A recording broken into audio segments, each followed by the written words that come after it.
부정청탁 금품수수 금지법, 즉 김영란법 통과에 대해서 말씀드리겠습니다. 어제 본회의에서 부정청탁 및 금품수수 금지법, 일명 김영란법이 통과되었습니다. 이제 투명한 선진사회로 나아가는 첫 발걸음을 떼었다라고 말씀드릴 수 있을 것 같습니다. 막판 진통이 있었지만 여야 대표의 극적인 합의로 어제 통과가 되었습니다. 국민들과의 약속을 지키는 성과가 있었다고 말씀드리겠습니다. 국민들의 바람대로 부정청탁과 법령을 위반한 접대, 로비 문화를 근절하고 청렴한 공직사회를 만드는 데 크게 기여할 것으로 기대하고 있습니다. 특히 국민적 공분을 샀던 스폰서 검사, 벤츠 검사, 떡값 검사, 그리고 성접대 검사와 같은 공직자들의 대가성이 없다고 무혐의 되는 사례는 이제 없어질 것으로 확신합니다. 그러나 법 제정 논의 과정에서 지적된 것처럼 정부의 비판적 언론에 대한 탄압, 그리고 정치권에 대한 표적 수사, 그리고 부정으로 인한 불신 조성 등에 악용될 우려가 있다는 지적이 있는 만큼 법안이 원래 취지대로 부정청탁 문화를 근절하는 데 기여할 수 있게 되길 위해 노력하도록 할 것입니다. 정부는 1년 6개월이라는 준비기간이 있습니다. 철저히 준비하고 강력한 법 적용을 통해 유명무실한 법이 되지 않도록 해야 한다. 이렇게 촉구합니다. 이 법안이 우리 사회 전반에 투명성을 확보하는 계기가 되길 다시 한번 바랄 뿐입니다. 다시 한번 말씀드리지만 어제 본회의에서 부정청탁 및 금품수수 금지법, 일명 김영란법이 통과됨으로써 이제 대한민국이 부정청탁을 없애고 투명한 사회로 나아가는데 한 걸음 진보했다, 이렇게 말씀드리겠습니다. 어제 영유아 보육법이 부결된 것 관련해서 말씀드리겠습니다. 영유아 보육법이 부결되었습니다. 아주 안타까운 상황입니다. 영유아 보육법은 근본적으로 아동 학대를 방지하기 위한 법인과 동시에 제대로 된 보육을 위한 안전보육, 안심보육법이었다, 이렇게 말씀드리겠습니다. 이 법안에는 인천 어린이집 아동학대 사건이 있은 이후 국민들, 부모님들의 불안감을 해소하기 위해 CCTV를 의무화하고 아동학대와 관련된 범죄가 발견되면 20년 동안 어린이집을 운영할 수 없도록 한 처벌을 강화한 법입니다. 이렇게 처벌 강화뿐만이 아니라 보육교사의 처우 등 근본적인 보육환경 개선을 위해 일정한 대책도 마련한 법안입니다. 하지만 본회의에서 부결됨에 따라 아동학대 근절과 제대로 된 안심보육을 위한 장치가 당분간 무산되었습니다. CCTV는 감시만을 위한 것이 아닙니다. CCTV는 어린이집 원장과 교사들이 먼저 우리는 아이들을 제대로 보육하고 있는데 몇 군데 터지는 아동학대에 의해서 오해를 받고 있으니 CCTV를 설치해서 우리들도 잘못된 아동학대를 사전에 예방하고 우리가 아이들을 위해서 얼마나 애쓰고 진심 보육을 하고 있는지 CCTV를 통해서 많은 사람들에게 보여줄 수 있으면 좋겠다라고 해서 어린이집 원장이나 보육교사들이 먼저 요구했다라고 말씀드릴 수 있습니다. 그리고 이 CCTV는 가장 어린 영유아들이 혹시나 발생할 사고들을 사후에 그리고 사전에 대비하기 위한 안심 보육을 위한 장치이다. 이렇게 생각해 주시면 감사하겠습니다.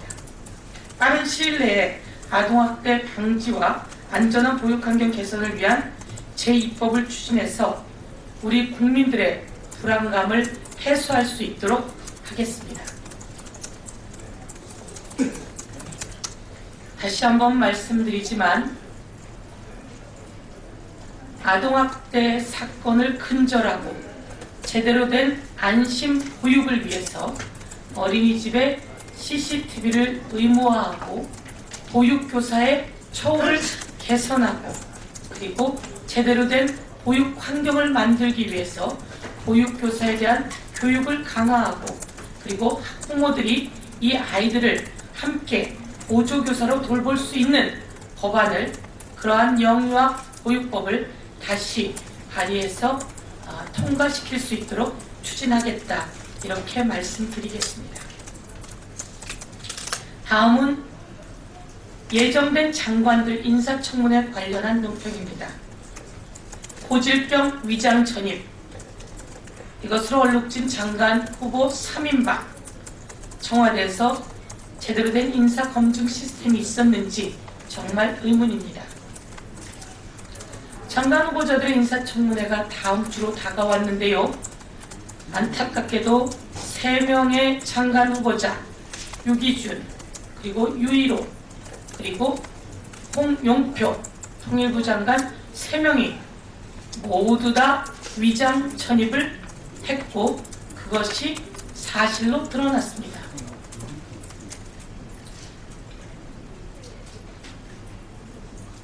위장 전입은 명명백백한 불법 행위입니다.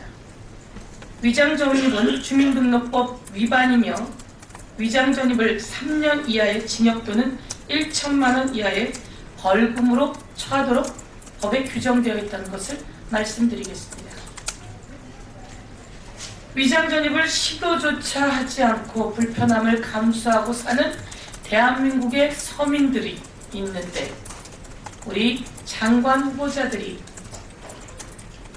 운전면허를 따기 위해서 위장 전입을 했다는 둥, 그러나 실제로 보니 부동산 투기를 위해서 위장 전입을 한 것은 아닌지, 그리고 아이들의 교육을 위해서 위장 전입을 했다는 둥, 그러나 아이들의 교육 때문에 위장 전입을 하고 싶지만 그렇게 하지 않고 사는 대한민국의 모든 국민이 있음에도 불구하고 우리 장관 후보자들이 위장 전입을 했다고 하니 이 고위 관계자들의 호의 호식에 대해서 국민들이 어디 제대로 보겠습니까?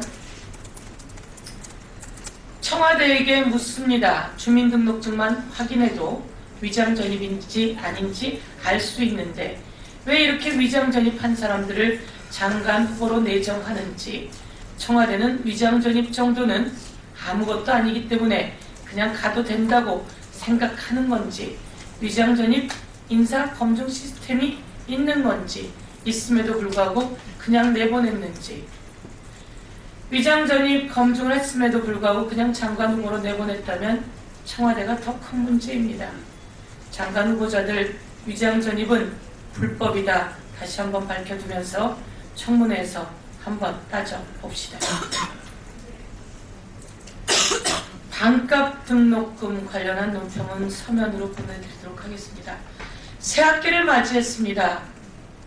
대학생이 한 집에 하나씩은 있습니다.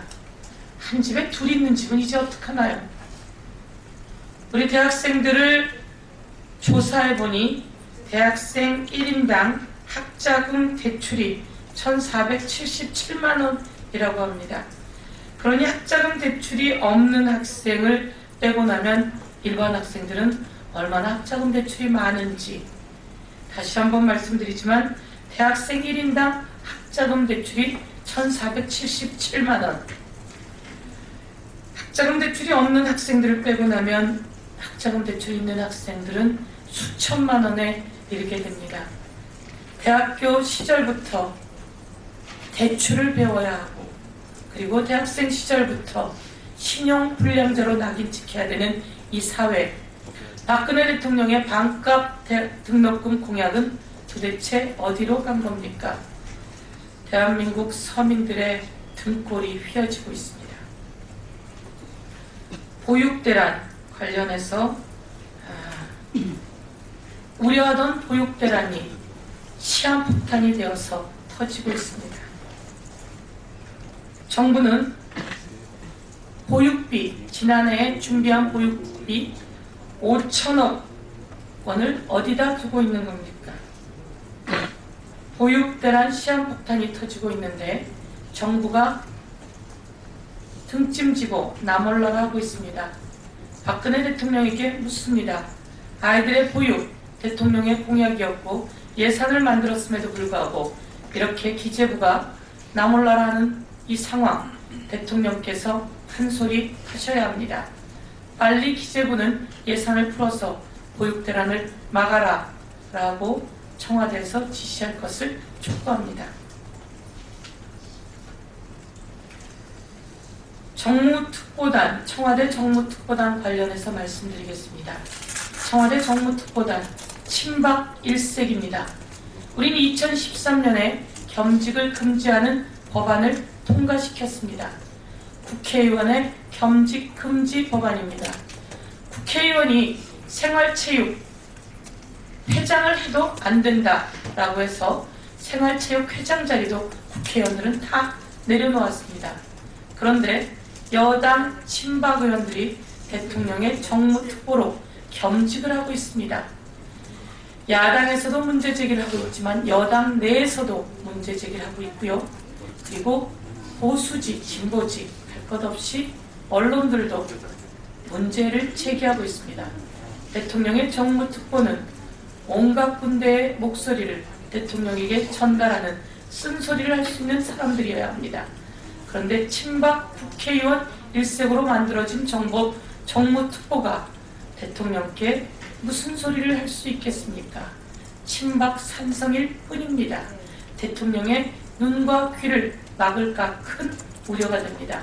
이제 대통령의 정무특보 넓은 곳으로 나와서 다양한 사람들로 다시 재기용해야 된다. 이렇게 말씀드리겠습니다. 이상으로 논평을 마치겠습니다.